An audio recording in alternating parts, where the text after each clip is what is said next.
Fields are meant to be dynamic, providing a result based on conditions at the time that they're updated.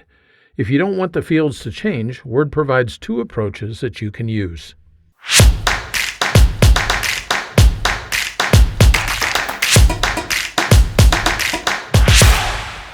Fields have a great number of uses in Word.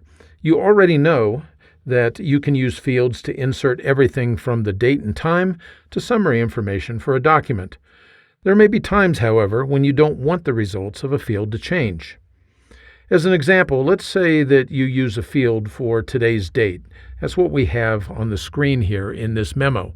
You can see that this is a field right here. If I save this document, then every time that I open the document in which the field is located, it updates to that date. If you don't want the date to change, there are two things that you can do. You can either lock the field, or you can convert the field to plain text.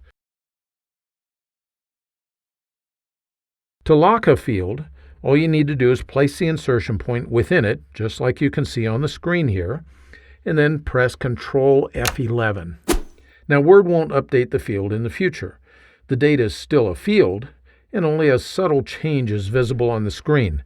Notice that if the insertion point is within the field, the Update option is grayed out. It can't be selected anymore because the field is locked. If I later want the field to be updatable, then all I have to do is place the insertion point within the field and then press Ctrl-Shift-F11. And now all of a sudden, that field is updatable again. You can see that the Update option is available within that field.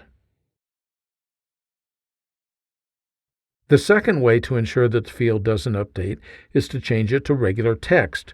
To do this, all I have to do is place the insertion point within the field, like it is on the screen, and then press Ctrl-Shift-F9. This converts the field to actual text. It's no longer a field. You might think it's a field because it's all gray right here, but if I move somewhere else and then come back into it, you can see that it's just text, like any other text on the screen. Unlike the locking process that I showed you a few moments ago, this change cannot be undone at a later point. Either of these approaches, locking or converting to text, will work on single fields or on all the fields in a selection. You can even select the entire document and use the shortcut that you want. All the fields will be affected. I hope that you found this quick tip helpful. If you did, you might consider signing up for my Word Tips newsletter. Every weekly issue is free, and it includes great tips that you can put to work right away.